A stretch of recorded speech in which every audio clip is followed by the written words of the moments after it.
আসসালামু আলাইকুম। আজকে আমি আপনাদেরকে আটা দিয়ে একটি রেসিপি তৈরি করে দেখাবো। এটার নাম হচ্ছে গুলগুলি।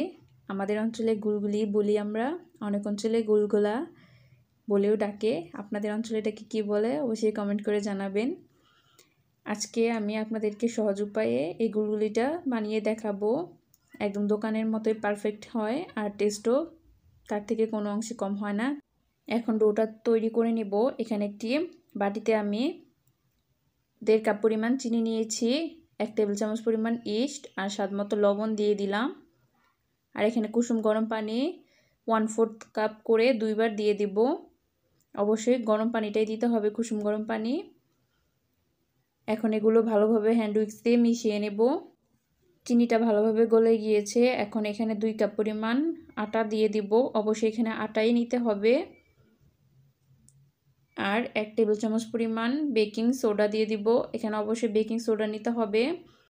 এগুলো এখন ভালোভাবে চেলে নেব।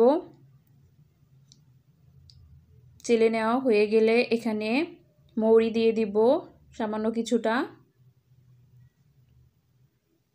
এটাকে অনেকেই মিষ্টি জিরা বলে থাকে। এখন এগুলো হাত দিয়ে ভালোভাবে মুথে নেব। সময় নিয়ে ভালোভাবে হাত দিয়ে এগুলো মুথে নিতে হবে, তাহলে একটি পারফেক্ট গুলগুলি বানানো যাবে।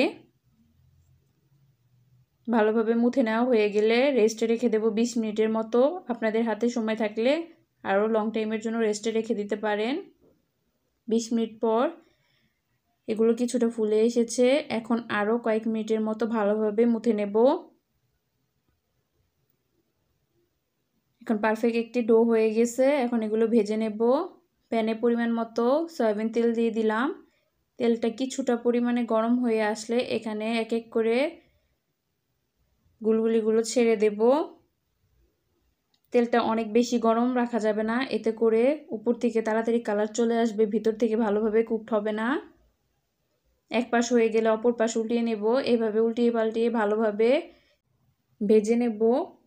এই পর্যায়ে গুলগুলিগুলো ফুলে ডাবল হয়ে গেছে।